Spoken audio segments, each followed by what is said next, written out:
was like half the time at least. That's amazing.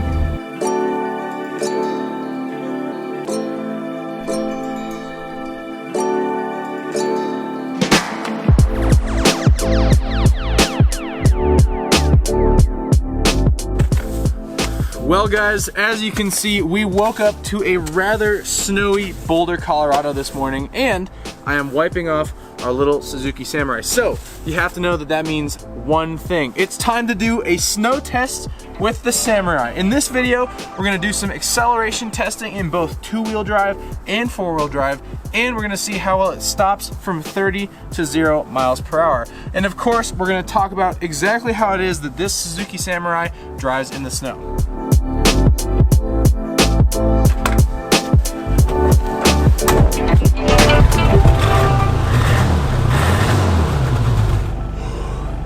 As you can see, it's cold in Boulder right now. This little Suzuki is freezing on the inside, and well, we don't have that much heating technology to keep us warm.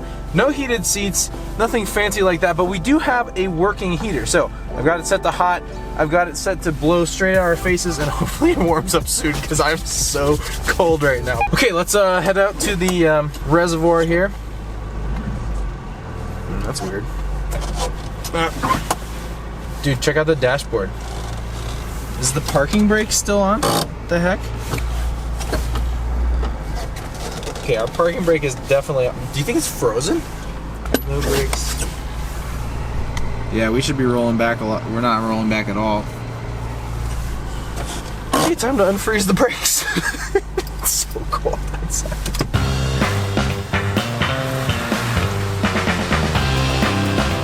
Fortunately, our friends at Firestone have a little guide on what to do if your parking brake freezes in the winter, and here's what they recommend. Step number 1, turn your car on. As the engine warms, the ice may melt, enabling you to disengage the parking brake. So we tried that for a little while. Gently rev the engine again to build some heat, try and melt the ice that's back there, and then try to disengage the parking brake. Maybe do it several times on and off just to see if you can get it to brake. So we've done all those things.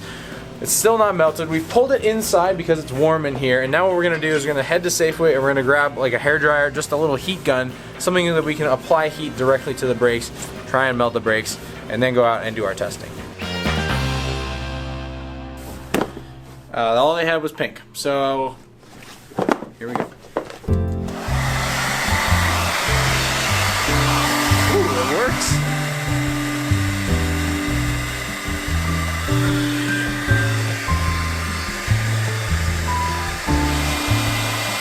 This is life with a Suzuki Samurai in the winter.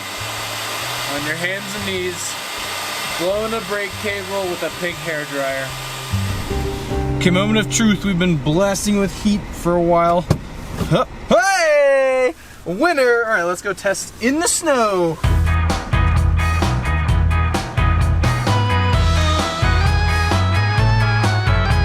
When you're driving in the snow, pretty much the most important thing that keeps you moving down the road is your tires. This is a set of Firestone FR 710 all-season tires that are mud and snow rated, which is really important, but they're not a dedicated winter tire. The one thing I do think that they have going for them though is that they're pretty skinny. They're only 205 section tires, and in the snow it's really helpful to have a skinny tire so that the wheel can get down and make contact with the actual road surface itself. How do I think these are going to perform? Probably okay, but not as well as a serious dedicated snow tire itself would.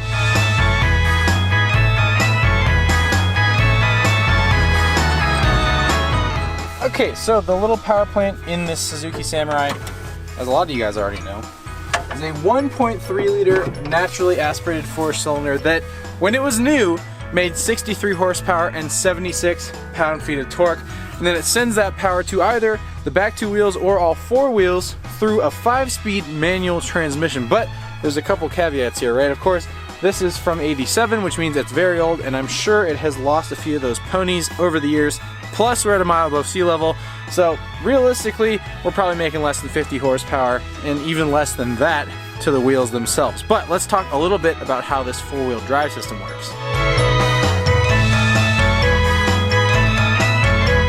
One of the things that has made the Suzuki Samurai such a popular little vehicle is the fact that you can get something this inexpensive that comes with four-wheel drive. So of course, this has four-wheel drive. We're here in the snow to test the four-wheel drive system, but how does it all work? Well, I think a lot of you guys know that when this is in two-wheel drive, it's sending power from that 1.3 liter engine to the back wheels only. Then when you use the low range transfer case, put it in 4 high or 4 low, it's gonna split that power evenly between the front and rear axle. But there's one problem. This isn't some fancy newfangled off-roader that has locking differentials. No, these are just open diffs. So while power will be split evenly to the front and rear axle, there won't be anything in place to make sure that both wheels on each axle are spinning at the same speed. How do I think it's gonna do in the snow? Actually, I think in four-wheel drive mode, it's gonna get going pretty well. It's just stopping and turning that'll be the hard part. But that's what we're out here today to find out. So let's get testing. All right, so the first test that we're gonna do here in the Samurai in the snow is a 0 to 30 mile per hour test in two-wheel drive. So there's no traction control in this Samurai, so it's gonna be all on me and how I use my right foot to make sure that I don't spin the tires too much and get up to 30 in a reasonable amount of time. How we're gonna time this is I'm gonna say go, we're gonna put a little timer right here in Final Cut when we edit it, and then we'll have it stop. I'll say stop when I hit 30 miles an hour. Here we go. Trying not to spin the backs. Go Samurai! Oh, okay, we're spinning a bit. Oh, still spinning. Get to 30. Really gotta tease it. Okay, all right, we're getting some speed. We're getting some speed. We're getting some speed. 25, in the third. Still not at 30, still not at 30, still not at 30. Go, go, go, go, go. And ready, ready, ready, ready, ready, ready, ready. 30. Okay, there it was. Oh my God. Okay, I cannot imagine that that was a particularly fast time. I think four-wheel drive is gonna help us out quite a bit in that test. This is a fairly straightforward process. Unfortunately, we don't have this caked in snow and ice right now, but you just take it from the free position into the lock position and do it on the other side. All right, so I've just gotten out and I've put it into 4 high. Obviously we want to be in 4 high because we're trying to hit 30 miles an hour in some reasonable amount of time. I think this should go a lot better in four-wheel drive, but we're just gonna have to find out. Once again, I'm gonna say go when I start. I'll get up to 30 miles an hour eventually, and then I'll say stop when I hit 30. We'll put the time right down here. All right, ready? 3, 2, 1, go. Oh yeah, way better. Can actually floor it the whole time. Oh, this is way faster. And 30, right there.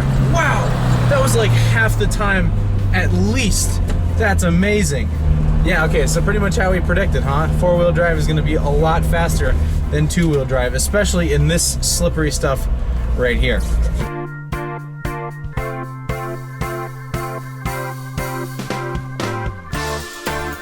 Our next test for the Samurai is braking performance in the snow. So I'm gonna get it back up to 30 miles an hour, probably in four-wheel drive so I can actually get there in some reasonable amount of time. And then I'm gonna be driving down this road, and when I get to this tree, I'm gonna get on the brakes as hard as I can without slipping. Obviously, the Suzuki Samurai does not have an anti-lock braking system, so it's gonna be all up to me and my right foot to make sure I'm not sliding the tires too much on the snow and I'm actually stopping the car in some reasonable amount of time. Then, what I'm gonna do is I'm gonna walk from wherever the car ends up stopping back to this tree, count my paces. It's not super scientific, but it should give you guys a good idea of how well this can stop in the snow.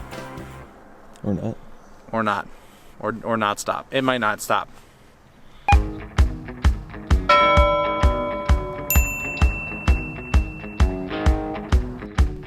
Okay, once again, I'm gonna get up to 30 miles an hour. When I get to the tree, I'm gonna get on the brakes and stop as quickly as I can while not sliding too much. So, first task, get up to 30.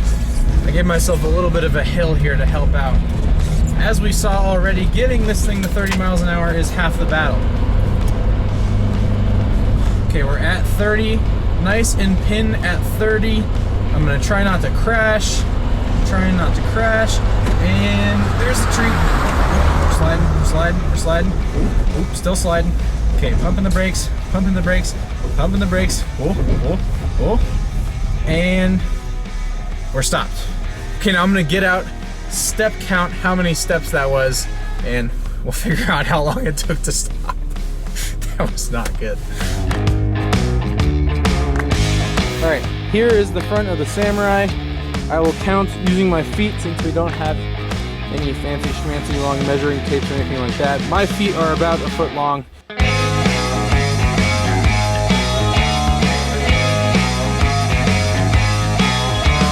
And 218.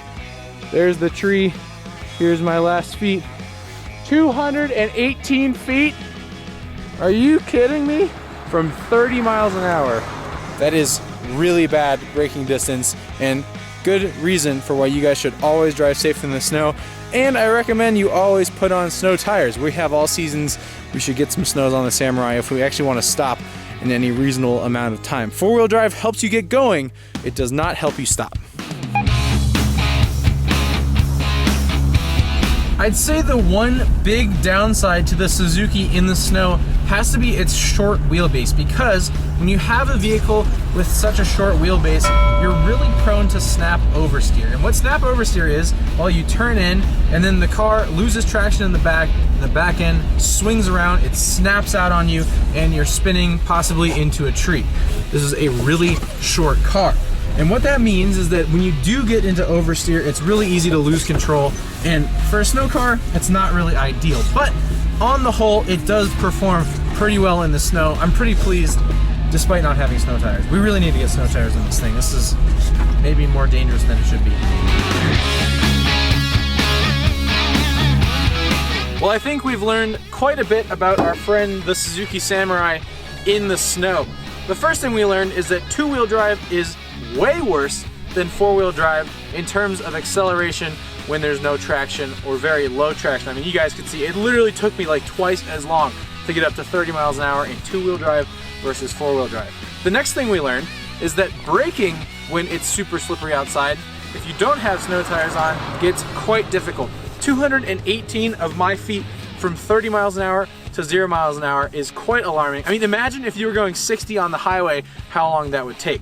The other thing I think we've learned is that the Suzuki is actually a pretty good vehicle to have in the snow. Being able to throw it in four-wheel drive at any time makes things super easy. You can get going from wherever you are. You're not worried about getting stuck, and you can have a little bit of fun if you put it in two-wheel drive and find a nice big snowy parking lot. Thank you guys so much for watching. Please drop a comment down below and tell us what you thought of this video. I know it wasn't the most super scientific thing you've ever seen, but I think it did prove our point about how this drives in the snow and how you can be more safe in the snow.